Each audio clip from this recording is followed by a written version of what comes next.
नमस्ते दोस्तों, स्वागत है आपका द बोर्ड स्टडी में। जैसा कि आप जानते हो 10 चैप्टर हमने स्टार्ट कर दिया। 10 चैप्टर का पार्ट 1 में हमने कुछ एक्सरसाइज 10A के 9 सवाल कर लिए थे। यहाँ से 10th वाला हम सवाल उठा रहे हैं। तो चलिए करते हैं बिना किसी देरी के।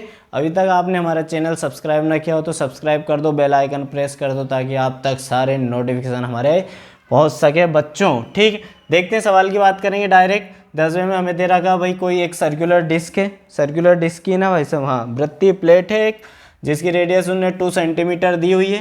ठीक है, फिर वो बोल रहा है कि उसकी जो रेडियस है उसे अपन गर्म कर रहे हैं भाई। उसे मतलब आप ये मान सकते हो कुछ खाने पकाने की हम तैयारी कर रहे हैं, गर्म कर रहे हैं तो उसका भाई एक्सपांड होगा, एरिया होता ही है, साइंस बोलता है। ठीक है, तो किस हिसाब से हो रहा है फालतू बकवास पे ध्यान मत देना। ठीक है, आप तो देखो उन्होंने दिया हुआ है कि उसकी जो रेडियस है 0.02 सेंटीमीटर पर सेकेंड के हिसाब से बढ़ रही है।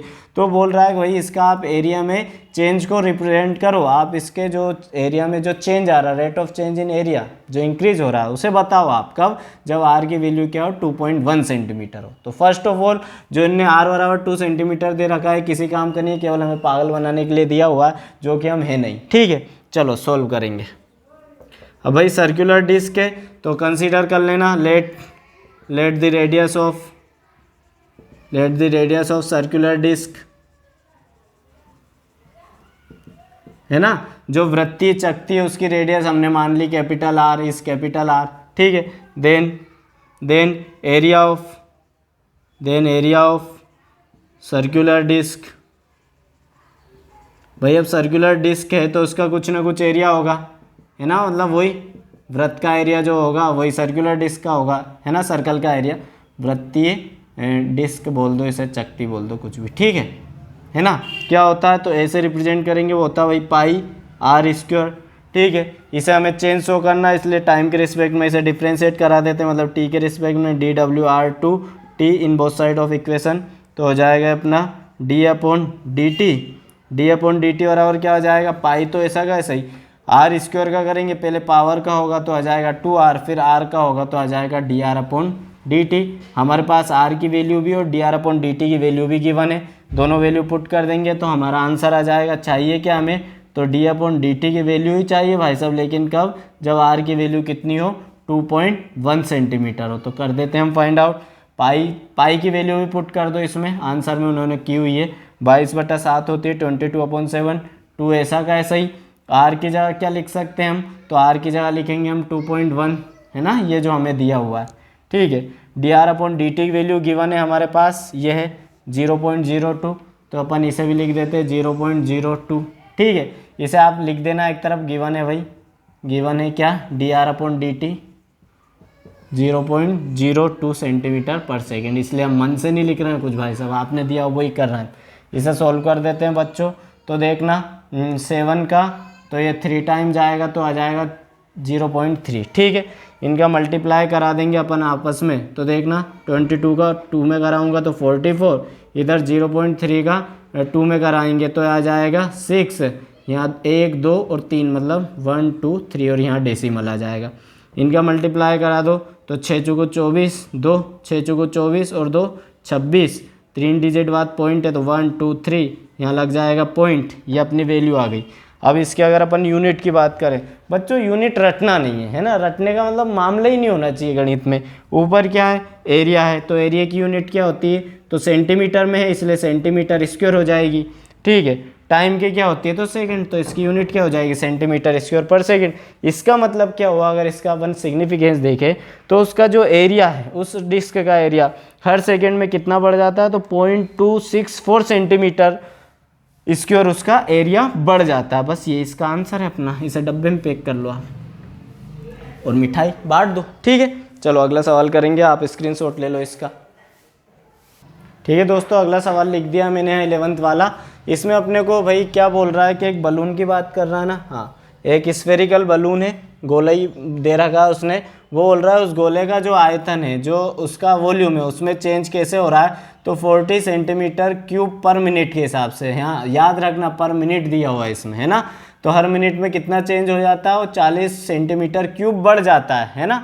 और फिर हमसे पूछ रहा है कि भाई उसके सरफेस एरिया में चेंज को आप रिप्रेजेंट करो, मतलब आप बताओ हमें कि उसके पृष्ठीय क्षेत्रफल में कितना परिवर्तन हो रहा है। और मैंने आपको बताया हुआ है, जहाँ एस लिखूँ तो एस को क्या क्या लेकर चलेंगे हम यहाँ पर, सरफेस एरिया मानेंगे, पृष्ठीय क्षेत्रफल मानेंगे। तो पृष्ठीय क्षेत्रफल में अपन को परिवर्तन बताना है कब, जब आर की वैल्यू 8 सेंटीमीटर हो। करते हैं, तो हम जानते हैं, कंसिडर कर लेंगे let the radius of circular balloon, sorry circular नहीं, स्फेरिकल बलून है ना, स्फेरिकल बलून की स्पेलिंग देख लेना आप लोग, इस कैपिटल आर, ठीक है, कैपिटल आर हमने मान ली। देन वॉल्यूम क्या हो जाएगा, अब भाई हम कैसा शेप लेकर चल रहे हैं, शेप है स्फेरिकल, तो स्फेयर का जो वॉल्यूम होता है वो क्या होता है, 4/3 पाई आर क्यूब होता है, ठीक है, फॉर्मूला में ध्यान आना चाहिए। इसे सबसे पहले अपन चेंज रिप्रेजेंट करेंगे, तो इसको हम डिफ्रेंशिएट करा देते हैं समय के रिस्पेक्ट में, टाइम के रिस्पेक्ट में, मतलब स्मॉल टी के रिस्पेक्ट में, तो हो जाएगा dv/dt बराबर में, आप देखना 4/3 पाई, तो क्या है अपने पास, ये दोनों चीज़ें कॉन्स्टेंट है इसलिए बाहर लिख लिया। आर क्यूब का होगा सबसे पहले, पावर का होगा तो 3r² हो जाएगा, ठीक है। फॉर्मूला हमें आप लोगों को लिखना है, हम यहाँ नहीं लिखते, इसका मतलब ये नहीं कि आप नहीं लिखोगे, फॉर्मूला बताना है कि कौन सा फॉर्मूला लगा है, dy/dx x⁻n n x⁻n-1 हो जाता है, ठीक है ना बच्चों।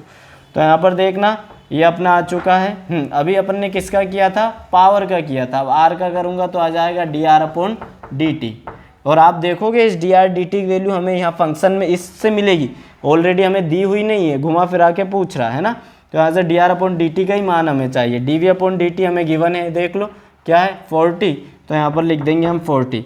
अब आपके मन में बच्चों कन्फ्यूजन होगा, सर आप इस मिनट को सेकंड में चेंज क्यों नहीं कर रहे, तो बच्चों इसलिए नहीं कर रहा है क्योंकि इसका जो उन्होंने आंसर दिया हुआ आंसर शीट में मिनट में ही दे रखा है, इसलिए हमें भी चेंज नहीं करना है, ठीक है, तो मिनट में आंसर आ जाएगा अपना।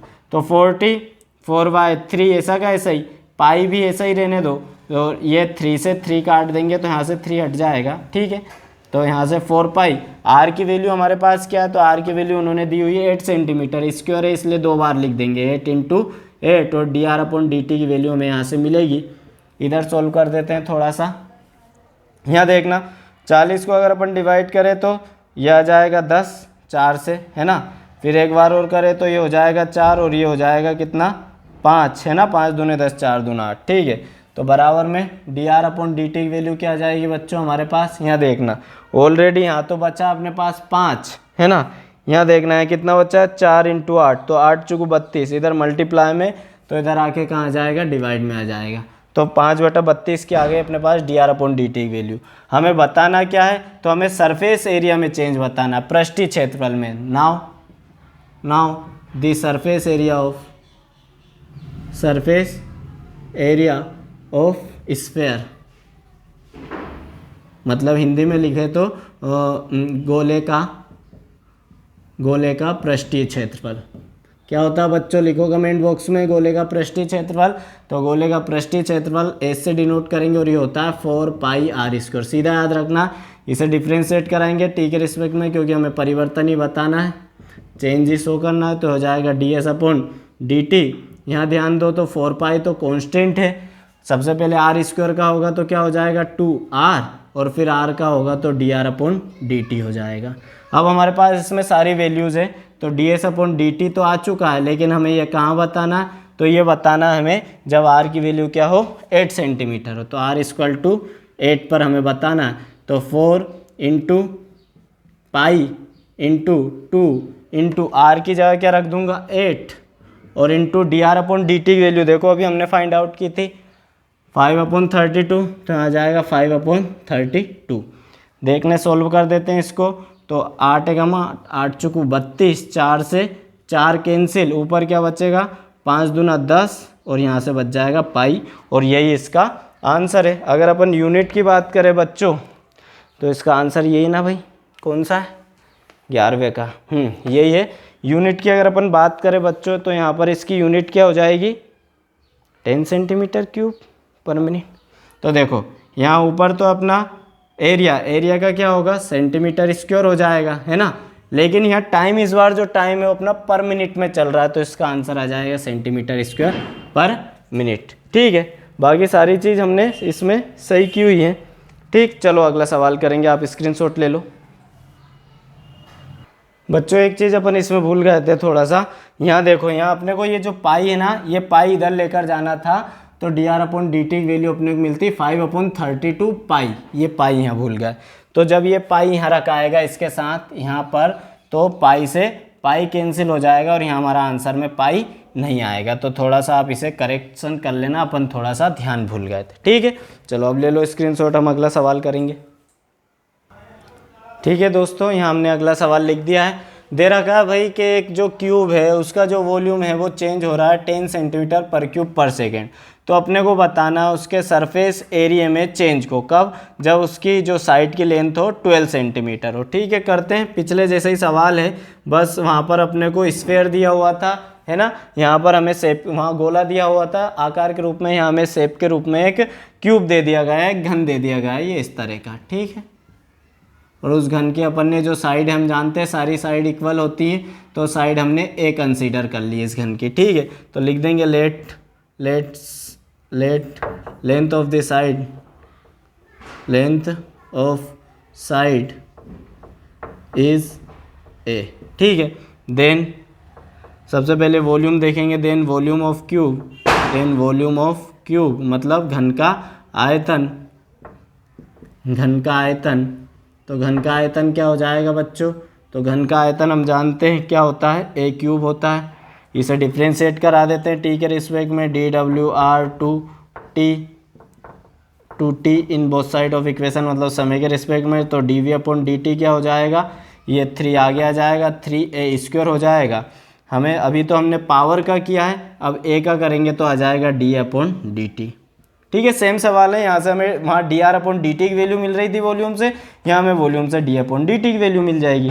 ठीक है, a की वैल्यू हमें दी हुई है, तो dV/dt सबकी वैल्यू दी हुई है हमें, देखो dV/dt की वैल्यू ऑलरेडी 8 है, तो यहाँ लिख देंगे 8, 3, a की वैल्यू दे रखी है हमें 12, तो यहाँ पर 2 बार 12 लिखा जाएगा, 12 × 12।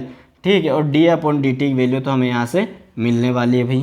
ठीक है, तो यहाँ पर आप देखना, अगर इसे कैंसिल करें अपन तो हो जाएगा ये 4 दूना 8, 4 तिया 12, 2 से तो आ जाएगा ये 6, 3 तिया 9, 9 छका हो जाएगा 54। तो d/dt की वैल्यू क्या आ जाएगी बच्चों इस बार? तो ये जो इधर जाएगा तो देखना ये हो जाएगा 1/54। ठीक है बच्चों, तो देखो ये d/dt की वैल्यू क्या आ गई अपने पास, 1/54।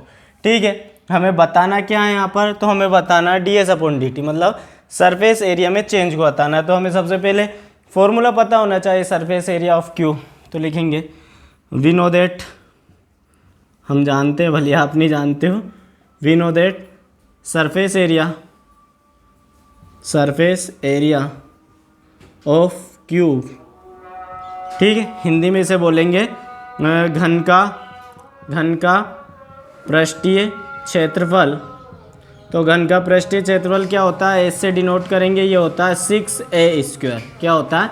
6a²। आपको सीधे ध्यान रखना है, टी के रिस्पेक्ट में इसे डिफ्रेंशिएट कराएंगे, समय के साथ परिवर्तन बताना है, dWr/2t in both side of equation. तो हो जाएगा ds/dt बराबर 6 तो कांस्टेंट है, a² का होगा तो 2 आगे आ जाएगा और 2a हो जाएगा। फिर a अभी पावर का हुआ है, a का करेंगे तो आ जाएगा d/dt। सारी वैल्यूज़ हमारे पास है, यहाँ पर हम इसमें वैल्यू पुट कर देंगे। तो हमें क्या बताना है, ds/dt ही बताना है, लेकिन कब? जब a की वैल्यू कितनी हो, तो ये लिखा रही a की वैल्यू 12 सेंटीमीटर हो जब। ठीक है, तो यहाँ देखना 6 × 2 कितने हो जाएंगे, 12। ये मल्टीप्लाई में नहीं है, गुणा में है ना, तो हो जाएगा 6 दूना 12। a की वैल्यू क्या है हमारे पास, तो 12 है। d/dt की वैल्यू, तो d/dt की वैल्यू अभी फाइंड आउट की हमने, 1/54, तो आ जाएगा 1/54। यहाँ देखिएगा तो 6 दूना 12, ठीक है, 6 9 की 54, 3 तिया 9, 3 चुक 12, तो ये हो जाएगा अपना, ऊपर 24 नहीं है, 2 और 4 अलग है, 2 चुकू हो जाएगा 8, है ना, हाँ, और नीचे आ जाएगा 3, और यही अपना आंसर है 8/3। ठीक है, और इसकी अगर अपन यूनिट देंगे तो ऊपर एरिया है, तो एरिया की यूनिट होगी सेंटीमीटर स्क्वायर, और टाइम की हो जाएगी सेकेंड। तो ये आपका आंसर आ चुका है। ठीक है, चलो हम अगला सवाल करेंगे। दोस्तों इस सवाल का आंसर उन्होंने डेसिमल में दिया हुआ है, तो आप जब 8 का 3 में डिवाइड करोगे तो देखो 3 का 6 में 8 में करेंगे, 3 दूना 6, बचेगा 2, फिर डेसिमल 3 छंग 18, 3 छंग 18, ऐसे बढ़ता रहेगा ऐसे 6 तो आप ऐसा करना 1 6 के बाद अपन लिख देंगे यहाँ पर 7, ख़त्म करेंगे इसे यहीं और ये इसका आंसर हो जाएगा। ठीक है, चलो आप स्क्रीनशॉट ले लो, हम अगला सवाल करेंगे। ठीक है बच्चों, अगला सवाल हमें दिया हुआ है कि एक मतलब बोल रहा है कि एक लेडर है, यहाँ मैंने डायग्राम बना दिया आप लोगों के लिए। एक लेडर है, मतलब लेडर मतलब एक सीढ़ी है, जो ये मान लो ये अपनी दीवार है, इस दीवार से कितना एंगल बनाकर झुकी हुई है, 30 डिग्री का एंगल बनाकर झुकी हुई है। ठीक है, और उस पर कोई व्यक्ति चढ़ता है तो जो उसके चढ़ने की दर है ना, जो उसकी उस पर मतलब सीढ़ी पर जो मूव हो रहा है ना लेडर पर, तो उसकी जो रेट है तो वो उस पर कितना 3 सेंटीमीटर पर सेकेंड चढ़ता है, मतलब हर सेकेंड 3 सेंटीमीटर ऊपर चढ़ता जाता है। तो वो हमसे पूछ रहा है कि वो दीवार के नज़दीक आने की उसकी दर बताओ। सीधी बात है भाई, बंदा यहाँ चढ़ेगा तो देखो ये नज़दीक आता जा रहा है दीवार के, ये दीवार है, फिर यहाँ आएगा तो और नज़दीक आ जाएगा, और यहाँ आते आते दीवार के बिल्कुल नज़दीक पहुँच जाएगा। तो वो हमसे ये पूछ रहा है सवाल में कि उसके जो जिस रेट से वो सीढ़ी पर चढ़ रहा है उसके रिस्पेक्ट में आप बताओ कि वो दीवार के पास आने की उसकी दर क्या, मतलब वो जो वॉल है उसके नज़दीक कितनी रेट से आ रहा है ना, टाइम के रिस्पेक्ट में। तो हमें करना क्या है, तो हमने यहाँ पर जो सीढ़ी है उसकी लेंथ मान ली है एल।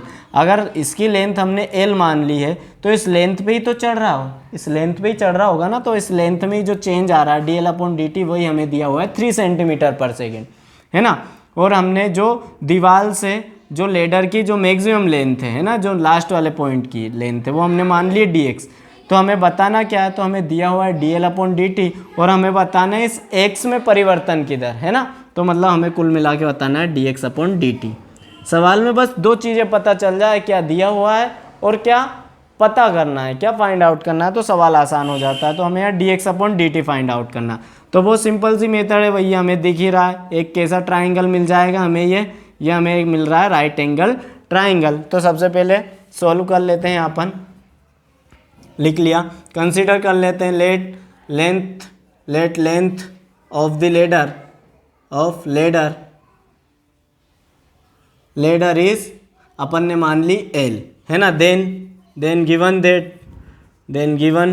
दैट क्या दिया हुआ है हमें दिया हुआ है dl/dt, है ना। लेडर पर जो चढ़ रहा है उसकी रेट 3 सेंटीमीटर पर सेकेंड दी हुई है बच्चों, है ना। नाउ अब अपन क्या करेंगे, इन राइट एंगल ट्राइंगल समकोण त्रिभुज, राइट एंगल ट्राइंगल क्या दिख रहा है हमें, तो इसे अपन मान लेते हैं, इस पॉइंट को A, इसे मान लेते हैं B, तो ये हो जाएगा AOB, है ना। समकोण त्रिभुज AOB में अपन यहाँ पर लेकर चलेंगे साइन और ये वाला जो एंगल है साइन 30 डिग्री। तो देखना डायरेक्ट हम ये ले रहे हैं, ये वाला एंगल ले रहे हैं, तो हम जानते हैं एंगल के सामने वाली जो साइड रहती है वो रहती है अपनी परपेंडिकुलर। तो साइन थीटा बराबर क्या होता है, तो परपेंडिकुलर अपॉन हाइपोटेनियस होता है बच्चों। ठीक है, तो अपनी ये जो सामने वाली लेंथ रहेगी ये इस वाले एंगल के लिए परपेंडिकुलर रहेगी, मतलब एक्स ये, और हाइपोटेनियस तो सबसे बड़ी भुजा अलग दिखी जाती है, सबसे बड़ी साइड एल। तो मतलब अपने पास यहाँ पर क्या आ जाएगा, तो साइन 30 बराबर आ जाएगा बच्चों, परपेंडिकुलर क्या अपने लिए एक्स, और जो अपना हाइपोटेनियस है मतलब इसे आप बोलोगे लंब और इसे बोलोगे आप कर्ण, है ना हिंदी वालों के लिए। ये वाली इसके लिए लंब का काम करेगी और ये वाला कर्ण का काम करेगी।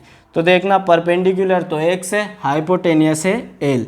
तो यहाँ से अपन क्या करें, थोड़ा सा वैल्यू रखेंगे, तो साइन 30 की वैल्यू होती है 1/2, ठीक है, बराबर हो जाएगा x/l। इधर देखना आप लोग, यहाँ हमें वैल्यू निकालनी है x की, तो x बराबर हो जाएगा l ऊपर जाएगा तो हो जाएगा l/2, ठीक है ना। हमें फाइंड आउट क्या करना था, तो dx/dt, तो डिफ्रेंशिएट करा देते हैं dw/t टाइम के रिस्पेक्ट में in both side of equation.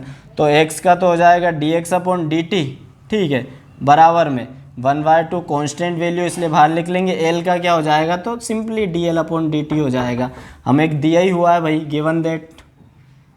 Given है कि dl/dt की वैल्यू क्या है, बहुत सरल सा सवाल था 3, ठीक है, सेंटीमीटर पर सेकेंड। तो यहाँ वैल्यू रख देंगे तो 3 तो ऊपर आ जाएगा, 2 नीचे आ जाएगा, यही आंसर है। यूनिट की बात करें तो dx क्या है, एक तरह की लेंथ की क्या लेंगे सेंटीमीटर, t क्या है टाइम, तो सेंटीमीटर पर सेकेंड इसकी लेंथ हो जाएगी, ये वैल्यू आ गई जो हमें आंसर चाहिए था, ठीक है ना। चलो आप स्क्रीनशॉट ले लो, हम अगला सवाल करेंगे। ठीक है दोस्तों, यहाँ हमें नया सवाल दिया हुआ है, बोल रहा है कि एक भाई इक्विलेटरल ट्राइंगल है। इक्विलेटरल ट्राइंगल आप समझते हो, हिंदी में बोलो तो समबाहु त्रिभुज। समबाहु त्रिभुज की खासियत क्या होती है? तो खासियत होती है भाई कि तीनों इसकी जो साइड है वो इक्वल रहती है। हम इसकी साइड को कंसीडर कर लेते हैं ए और ए, है ना। तो बिल्कुल यहाँ लिख देंगे सोल्व। हमें दिया क्या क्या हुआ है, तो उसकी जो साइड है वो किस हिसाब से इंक्रीज कर रही है, 2 सेंटीमीटर पर सेकेंड के हिसाब से। तो हमें उसके चेंज इन एरिया बताना है ना, इस इक्विलेटरल ट्राइंगल के क्षेत्रफल में परिवर्तन की दर बतानी है समय के रिस्पेक्ट में, change in rate of area of equilateral triangle. तो अपन कंसीडर कर लेते हैं let length of the side let length of side of equilateral triangle is A, ठीक है। then area of triangle है ना, इक्विलेटरल ट्राइंगल का एरिया का फॉर्मूला होता है, या फिर लिख लेंगे समबाहु त्रिभुज का क्षेत्रफल। सीधे याद रखना आपको, इसका क्षेत्रफल होता है ए, इसे हम कैपिटल ए से डिनोट कर रहे हैं, ये होता है √3/4 A², ठीक है ना। यहाँ पर ए क्या है, उसकी साइड की लेंथ है। तो इसे हमें क्या करना है, टाइम के रिस्पेक्ट में चेंज बताना है, तो कर देंगे dW/t in both side of equation. तो हो जाएगा dA/dt, ठीक है। बराबर में देखना, √3/4 तो अपना क्या है, कांस्टेंट वैल्यू है, किसका होगा, A² का होगा। A² का क्या हो जाएगा, 2A। तो अभी तो पावर का किया था, अब A का करेंगे तो dA/dt आ जाएगा, ठीक है। अपन वैल्यू पुट कर देते हैं, 2A का 2 1 2 2 2 4, ये मिल गया हमें यहाँ से। लेकिन हमें तो क्या करना है, हमें बताना भाई dA/dt की वैल्यू कब बतानी है, जब A की वैल्यू 20 सेंटीमीटर हो। तो A कितना होना चाहिए, 20 होना चाहिए। वैल्यू पुट कर देते हैं, हमारे पास √3/2 तो यहाँ पर चल ही रहा है। A की जगह क्या लिख सकते हैं हम, तो A की जगह लिख देंगे 20 इंटू dA/dt की वैल्यू गिवन है 2 ऑलरेडी, तो यहाँ से आ जाएगा 2, ठीक है। तो 2 से 2 कैंसिल, ये वैल्यू आ जाएगी 20√3, ठीक है।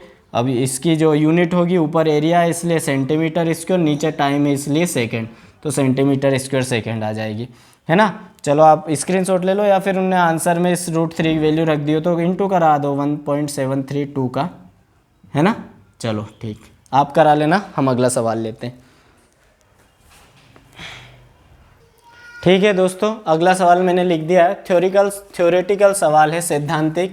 बोल रहा rate of decreasing in volume is directly proportional to its surface. मतलब हिंदी में बोले तो उसके जो आयतन में कमी की दर है वो सीधे समानुपाती है उसके सरफेस एरिया के, ठीक है। किसके, तो एक नमक का उन्होंने कुछ देखा होगा आपने, जो नमक आता है पत्थर जैसा, तो बड़ा सा गोला होगा अपने, क्या मतलब, ठीक है। उसे पानी में फेंक दिया तो गल रहा है, तो उसका वॉल्यूम कम हो रहा होगा, उसका आयतन घटेगा, वही पिघले आसपास से गल के पानी में मिलेगा। तो उन्होंने वही दे रखा है, the rate of decreasing in volume is directly proportional to its surface. तो अपन यहाँ एक एक चीज़ कर के पहले सॉल्व लिख लेते, है ना। लेट द रेडियस ऑफ जो सॉल्ट स्फीयर है अपना, इसे अपन सॉल्ट स्फीयर बोल देते हैं, नमक का गोला है। Salt sphere is capital R, है ना।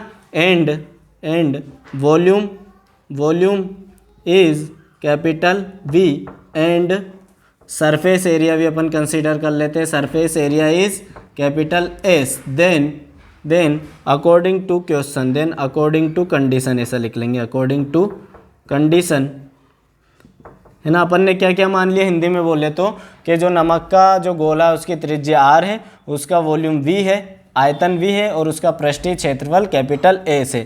तब प्रश्न अनुसार या फिर अकॉर्डिंग टू जो हमें कंडीशन दे रखी है, the rate of decreasing in volume, तो वॉल्यूम में रेट को कैसे चेंज को शो करेंगे हम, तो dV/dt से रिप्रेजेंट करेंगे, ठीक है। किसके प्रोपोर्शनल है, तो प्रोपोर्शनल का साइन लगा देंगे हम, तो उसके सरफेस एरिया के, तो यहाँ पर आ जाएगा S। ये प्रोपोर्शनल का साइन होता है ना, फिजिक्स पढ़ी है आप लोगों ने। और यहाँ एक चीज़ हो रही, रेट ऑफ डिक्रीज हो रहा है, इसलिए माइनस लगाएंगे क्योंकि ये वॉल्यूम घट रहा है। तो एक तो हो गई अपनी इक्वेशन 1। दूसरी चीज़ अपने को प्रूफ क्या करना है, तो अपने को प्रूफ ये करना है बच्चों, then proof rate of decreasing in radius is constant. तो उसकी जो अपनी त्रिज्या है उसमें जो परिवर्तन हो रहा है वो कैसा, कांस्टेंट है, नियत है, मतलब एक समान परिवर्तन हो रहा है। जैसे 2 सेंटीमीटर पर सेकेंड के हिसाब से घट रही है तो आगे भी 2 सेंटीमीटर पर सेकेंड के हिसाब से ही घटेगी, मतलब कांस्टेंट है। इसका मतलब अगर इसे कंडीशन में अपन रखें तो ये इसका मतलब हमें शो करना है dr/dt की वैल्यू क्या आनी चाहिए, कांस्टेंट आनी चाहिए एक, है ना। हिंदी में इसे बोलेंगे हम नियत होनी चाहिए। और नियत भी कैसी होनी चाहिए, माइनस में, क्योंकि ये भी डिक्रीज हो रही है, भाई गोला घुल रहा है तो घटेगी, इसलिए माइनस का साइन लगा दिया। तो हम अब अपना सवाल सोल्व करेंगे अपनी इक्वेशन। तो यहाँ लिखेंगे हम we know that volume of sphere गोले का आयतन। तो गोले का आयतन क्या हो जाएगा बच्चों, तो गोले का आयतन, मैं हिंदी में बोल रहा हूँ तो हिंदी वाले हिंदी में लिख सकते हैं, ठीक है, इतना कोई इसमें बड़ी बात नहीं। गोले का आयतन v बराबर होता है 4/3 पाई r³, ठीक है।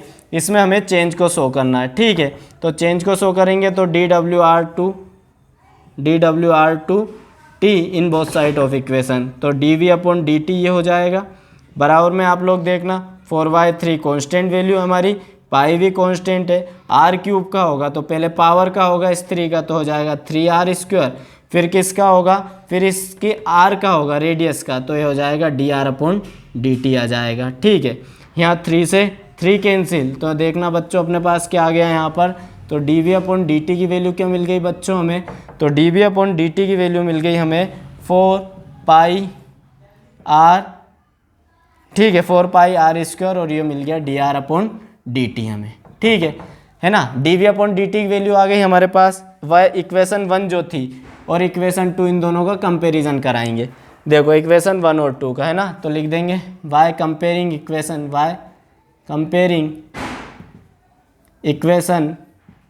1 टू इक्वेशन 2। इक्वेशन 1 और 2 को कंपेयर कराओगे बच्चों तो देखो dV/dt की वैल्यू अपन ये सारी लिख सकते हैं यहाँ, क्या, तो यहाँ देखना dV/dt की जगह क्या रख दिया मैंने, ये पूरा मान, तो क्या हो जाएगा देखना 4πr² dr/dt। कॉन्स्ट यहाँ पर प्रोपोर्शनल का साइन है इसलिए प्रोपोर्शनल का साइन आ जाएगा और आ जाएगा माइनस का एस, ठीक है। फिर ये एस क्या है, सरफेस एरिया है। चलो थोड़ा सा अपन और इसे सोल्व कर लेते हैं। 4πr² dr/dt ऐसे ही रहने दो, प्रोपोर्शनल का साइन हटाते हैं तो आप जानते हो कांस्टेंट आ जाता है, तो यहाँ हम ले लेते हैं के कांस्टेंट और साइड में लिख देंगे वेयर के इज आ कांस्टेंट, ठीक है, ऐसा थोड़ा बढ़िया लगेगा, ठीक है। फिर हम जानते हैं परंतु सरफेस एरिया एस किसको शो कर रहा है, सरफेस एरिया ऑफ स्फीयर, तो लिख देंगे सरफेस एरिया ऑफ स्फीयर, है ना, ठीक कर लेना। तो एस फॉर्मूला होता है हमारा 4πr², सरफेस एरिया का फॉर्मूला होता है, यहाँ फॉर्मूले में पुट कर देंगे हम। तो यहाँ देखना आप लोग 4πr² dr/dt equal to minus के, ऐसा का ऐसे ही एस की जगह लिख सकते हैं अपन 4πr²। अब आप देखो तो 4 से 4 पाई से पाई r² से r² कैंसिल, हमें क्या मिल गया यहाँ पर, तो मैं इधर लिख देता हूँ। हमें यहाँ मिल गया बच्चों dr/dt इक्वल टू माइनस के, और ये माइनस के क्या है, कांस्टेंट ही तो है, यही हमें प्रूफ करना था। देख हैंस प्रूफ, ये देखिए यही प्रूफ करना था हमें dr/dt इक्वल टू कांस्टेंट, ठीक है। इस तरह के सवाल एक बार में नहीं आ पाते समझ में, आप एक दो बार लगाना आ जाएगा, ठीक। अगला सवाल उठाएंगे, आप स्क्रीनशॉट ले लो, ठीक है बच्चों। अगला सवाल भी हमारा थ्योरिकली है, 16 नंबर का, सॉरी मैं लिखना भूल गया इसे, है ना। बोल रहा है if the area of circle is increases with constant change, मतलब उसका जो क्षेत्रफल है किसी सर्कल का वो एक कांस्टेंट एक मतलब एक नियत दर के साथ बढ़ रहा है। नियत मतलब कि अगर 2 सेंटीमीटर स्क्वायर पर सेकेंड बढ़ रहा है तो 2 सेंटीमीटर स्क्वायर सेकेंड ही बढ़ेगा, इसका मतलब वो एक कांस्टेंट है, सीधी बात। प्रूफ क्या करना है, तो rate of change in perimeter, तो हमें बताना है कि उससे जो हमारा सर्कल है उसके पेरीमीटर में जो चेंज आ रहा है ना, मतलब उसके जो अपन बोले तो परिमाप में परिवर्तन की दर किसके क्या होनी चाहिए, इन्वर्सली प्रोपोर्शनल होनी चाहिए उसकी रेडियस के, मतलब उस सर्कल की त्रिज्या के व्युत्क्रमानुपाती होनी चाहिए। क्या बात, तो सीधी बात समझेंगे हम, सोल्व लिख लेते हैं, कंसीडर कर लेते हैं, let the radius of circle is capital R and वो उसका अपन सर्कल का क्या एरिया भी कंसीडर कर लेते हैं, एरिया इज कैपिटल ए मान लेते हैं, एंड पेरीमीटर भी कंसीडर कर लेते हैं, पेरीमीटर इज सी कंसीडर कर लेते हैं ना। क्या क्या हिंदी में बोले तो वृत्त की त्रिज्या कैपिटल आर मान ली, वृत्त का क्षेत्रफल कैपिटल ए मान लिया और हमने परिमाप उसका सी मान लिया। देन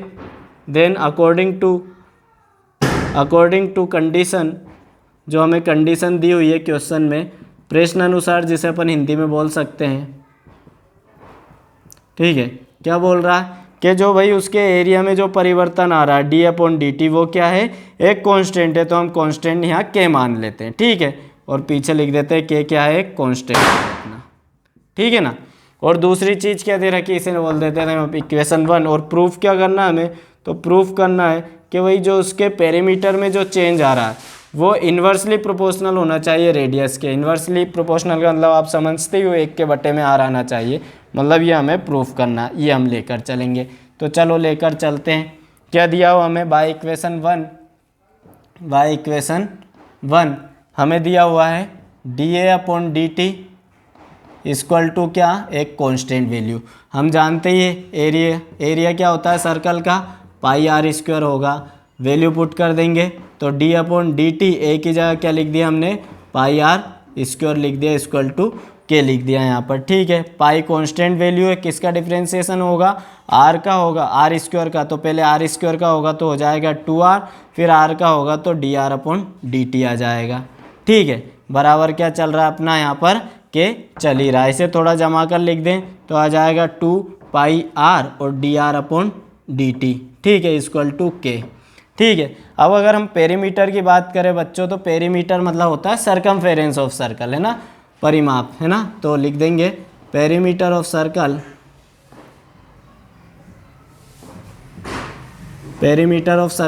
या फिर सर्कल वृत्त का परिमाप, इसे अपन डिनोट कर रहे हैं सी से, सी बराबर क्या होगा 2πr होता है, ठीक है बच्चों। तो यहाँ देखो ये 2πr की जगह क्या पुट कर सकता हूँ मैं, c, इसे नाम दे देते हैं इक्वेशन 2, लिख देंगे बाय इक्वेशन 2, तो ये जो 2πr है यहाँ लिख सकते हैं हम c, ठीक है ना, तो ये हो जाएगा c 2πr, ठीक है, c हो जाएगा। हमें तो dc/dt प्रूफ करना है ना, नहीं, अभी आप ऐसा करो, पेरीमीटर क्या होता है c इक्वल टू 2πr लेकर चलेंगे हम, है ना, इसे अभी इक्वेशन 2 ही नाम रहने दो, है ना। यहाँ इसे फिर अपन डिफ्रेंशिएट कराएंगे t टाइम के रिस्पेक्ट में, तो हो जाएगा dc/dt बराबर, यहाँ देखना 2π कांस्टेंट है, r का होगा तो डायरेक्ट dr/dt आ जाएगा, ठीक है। अब यहाँ पर हम dr/dt की वैल्यू यहाँ से इक्वेशन 2 से निकालेंगे हम, तो dr/dt की वैल्यू अगर आप देखो बच्चों, तो dr/dt को यहीं रहने दिया, इस पूरे को उधर ले जाऊंगा तो k/ हो जाएगा 2πr, है ना, ये यहाँ से हमें ये वैल्यू चाहिए थी dr/dt की वैल्यू का, इसे नाम दे देते हैं equation 2, by equation 2 value put कर देंगे तो देखना dc/dt 2π ऐसा का ऐसा ही, dr/dt की जगह क्या लिख सकते हैं हम, तो यहाँ हम लिख सकते हैं, ये k था, इसे r जबरन में बना दिया, 2π ऐसा कैसे ही, यहाँ हम लिख देंगे इस dr/dt की जगह ऊपर तो k है ना, ये वाली चीज़, ये k है बच्चों, है ना, और नीचे 2πr, तो देखो 2π से 2π कैंसिल, इधर लिख देता हूँ बाकी, dc/dt बराबर क्या आ गया बच्चों हमारे पास, तो यहाँ बच गया हमारे पास k/r, है ना। अब ध्यान देना, जब प्रोपोर्शनल का साइन होता है ना, तो हम उसे हटा के बराबर लगाएंगे तो कांस्टेंट आ जाता है, अगर कांस्टेंट हटाऊंगा तो साइन क्या हो जाएगा, प्रोपोर्शनल हो जाएगा, तो dc/dt अपन इसे प्रोपोर्शनल का साइन लगा सकते हैं, क्या हटा देंगे तो 1/r आ जाएगा, यही हमें प्रूफ करना था। देखो dc/dt is proportional to 1/r आ चुका है, बहुत सिंपल सा सवाल था, है ना। ठीक है। जिसको नहीं आया वो एक बार पीछे वापस चले जाया करो, दूसरी बार देख लो, आ जाएगा। किसी भी तरह कन्फ्यूजन हो तो कमेंट कर दिया करो, ठीक है। आप स्क्रीनशॉट ले लो, हम अगला सवाल करेंगे। ठीक है दोस्तों, इस वाली एक्सरसाइज का लास्ट सवाल है 17th।